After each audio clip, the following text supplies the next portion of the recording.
لقد كان في قصصهم عبرة لأولي الألباب.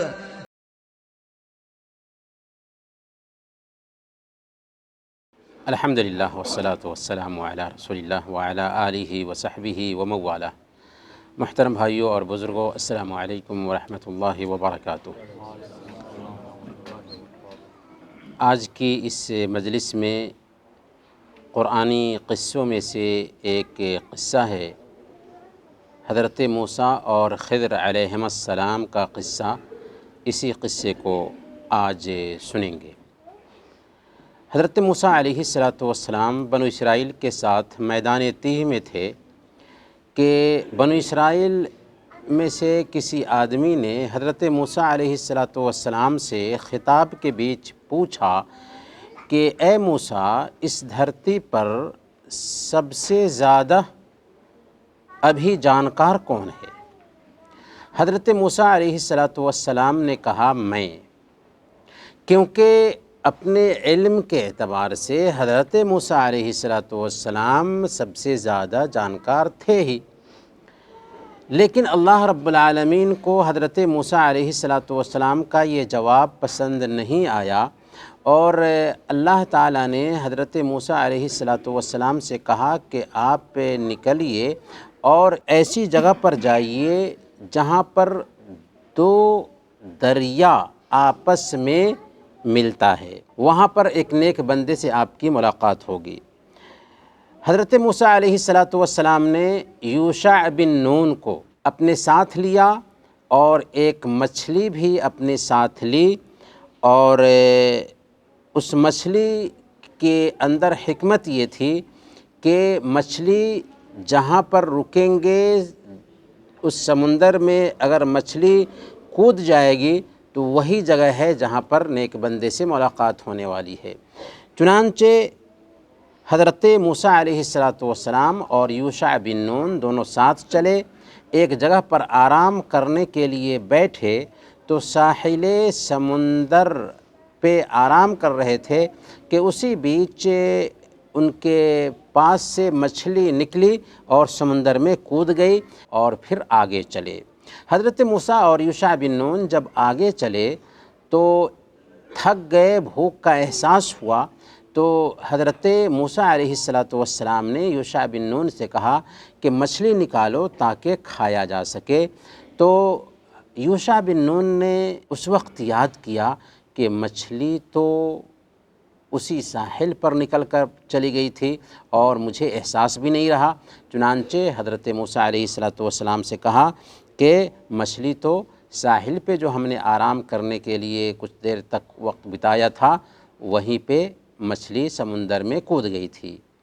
تب حضرت موسیٰ علیہ السلام نے کہا کہ ذَلِكَ مَا كُنَّا نَبْغِ، اسی جگہ کی ہمیں تلاش تھی۔ چنانچہ دونوں اپنے نقش قدم پر اسی جگہ پر لوٹ کر آتے ہیں جہاں مچھلی نکل کر دریا میں کود گئی تھی۔ وہیں پر حضرت موسیٰ علیہ السلام کی ملاقات نیک بندے یعنی حضرت خضر علیہ السلام سے ہوتی ہے۔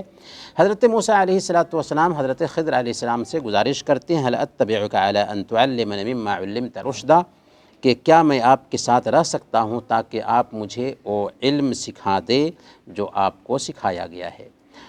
حضرت خضر علیہ السلام نے کہا کہ دیکھیں، ہمارے ساتھ تو چل سکتے ہیں لیکن آپ ہمارے ساتھ صبر نہیں کر سکیں گے۔ حضرت موسیٰ علیہ السلام نے کہا کہ نہیں، آپ ہمیں صبر کرنے والوں میں ہی پائیں گے، میں صبر کروں گا انشاءاللہ۔ حضرت موسیٰ علیہ السلام سے حضرت خضر علیہ السلام نے کہا تھا فَإِنِ اتَّبَعْتَنِي فَلَا تَسْأَلْنِي عَنْ شَيْءٍ حَتَّى أُحْدِثَ لَكَ مِنْهُ ذِكْرًا، کہ اگر آپ میرے ساتھ چلنے کے لیے اصرار کر رہے ہیں تو ٹھیک ہے چلیں، لیکن کسی چیز کے بارے میں مجھ سے کچھ نہ پوچھیے گا جب تک کہ میں خود اس کے بارے میں نہ بتا دوں۔ چنانچہ حضرت موسیٰ اور حضرت خضر علیہ السلام چلے، یہاں تک کہ ایک کشتی میں سوار ہوئے۔ حضرت خضر علیہ السلام نے کشتی کے تختے کو توڑ دیا۔ حضرت موسیٰ علیہ السلام اعتراض کرتے ہیں کہ آپ نے کشتی کے تختے کو توڑ دیا تاکہ ہم سب کو ڈبو دیں، یہ تو اچھی بات نہیں ہے۔ حضرت خضر علیہ السلام کہتے ہیں کہ میں نے تو کہہ ہی دیا تھا پہلے ہی کہ تم صبر نہیں کر سکو گے۔ حضرت موسیٰ علیہ السلام نے معذرت کی کہ کوئی بات نہیں، اس کے بعد ہم آپ سے کچھ بھی سوال نہیں کریں گے۔ چنانچہ حضرت خضر اور موسیٰ علیہ السلام چلے، یہاں تک کہ ایک لڑکے کو دیکھا تو حضرت خضر علیہ السلام نے اسے مار ڈالا۔ حضرت موسیٰ علیہ السلام پھر اعتراض کرتے ہیں اور کہتے ہیں کہ آپ نے ایک جان کو بغیر کسی جرم کے مار ڈالا، یہ تو بہت ہی ناپسندیدہ حرکت ہے۔ حضرت خضر علیہ السلام پھر کہتے ہیں کہ میں نے تو تجھے کہا تھا نا کہ میرے ساتھ نہیں چل سکتے۔ حضرت موسیٰ علیہ السلام نے معذرت کی دوبارہ اور کہا کہ ہاں، اس کے بعد ہم آپ سے کچھ بھی نہیں پوچھیں گے۔ جب آگے چلے تو ایک بستی میں پہنچے، اس بستی والوں نے حضرت موسیٰ اور خضر علیہ السلام کی ضیافت سے انکار کر دیا تھا، لیکن حضرت خضر علیہ السلام نے دیکھا کہ اس بستی میں ایک گھر گرا چاہتا ہے۔ حضرت خضر علیہ السلام نے اس گھر کو ٹھیک کر دیا۔ یہاں پر بھی حضرت موسیٰ علیہ السلام نے سوال کیا کہ یہ ایسے کم ظرف لوگ ہیں کہ انہوں نے ہماری ضیافت نہیں کی اور آپ اس بستی کے ایک گھر کو ٹھیک کر دے رہے ہیں۔ حضرت خضر علیہ السلام نے کہا ھذا فراق بینی و بینک، بس یہ جدائی ہے میرے اور آپ کے بیچ، آپ صبر نہیں کر پائیں گے، اور میں آپ کو ان باتوں کی اصلیت بتا دیتا ہوں جس پر آپ صبر نہ کر سکے تھے۔ جہاں تک کہ کشتی کی بات ہے تو یہ چند مسکین تھے جو سمندر میں کام کرتے تھے اور اسی کشتی سے ان کا گزارا چلتا تھا۔ میں نے اس میں توڑ پھوڑ اس لیے کیا کہ اس کے آگے ایک بادشاہ تھا جو ہر کشتی کو ضبط کر لیتا تھا۔ میں نے عیب نکال دیا تاکہ اس کی کشتی ضبط نہ ہو سکے۔ جہاں تک لڑکے کی بات ہے تو یہ سرکش تھا، بے ایمان تھا اور اس کے ماں باپ نیک تھے، اس لیے تیرے رب کی خواہش ہوئی کہ اللہ تعالیٰ اس کے ماں باپ کو کوئی دوسری نیک اولاد دے دے، کہ ایسا نہ ہو کہ اپنے ماں باپ کو وہ کفر پر مجبور کر دیں۔ اور دیوار کا قصہ یہ ہے کہ یہ دیوار 2 یتیم بچوں کا گھر تھا اور اس میں ان کے خزانے چھپے ہوئے تھے۔ وَكَانَ أَبُوهُمَا صَالِحًا، ان 2 یتیم بچوں کے باپ نیک تھے، اس نیکی کی وجہ سے اللہ کی چاہت ہوئی کہ ہم یہاں پر آئیں اور ہم نے ان کی دیوار کو ٹھیک کر دیا ہے تاکہ یہ دونوں یتیم بچے اپنی عمر کو پہنچ کر کے اس خزانے کو حاصل کر سکیں۔ قصہ یہیں پر ختم ہوتا ہے۔ حضرت خضر علیہ السلام کے بارے میں سب سے پہلا سوال یہ پیدا ہوتا ہے کہ حضرت خضر علیہ السلام نبی تھے یا ولی تھے؟ تو صحیح بات یہ ہے کہ حضرت خضر علیہ السلام نبی تھے، کیونکہ یہ سارا جو کام کیا تھا یہ نبی کی شان کے ہی لائق ہے کہ وہ اس انداز میں کام کریں۔ دوسری بات یہ ہے کہ حضرت خضر علیہ السلام کے اس عمل پر جب موسیٰ علیہ السلام نے اعتراض کیا تو انہوں نے کہا کہ وما فعلتہ عن امری، میں نے کوئی بھی کام اپنی رائے سے نہیں کیا ہے، اپنی طرف سے نہیں کیا ہے، بلکہ یہ سارا کا سارا کام وحی کی بنیاد پر کیا ہے۔ تو اس سے پتہ یہ چلتا ہے کہ حضرت خضر علیہ السلام بھی نبی تھے۔ دوسرا سوال یہاں پر یہ پیدا ہوتا ہے کہ کیا حضرت خضر علیہ السلام ابھی بھی زندہ ہیں؟ کچھ لوگ اس طرح کی رائے رکھتے ہیں لیکن وہ غلط ہے۔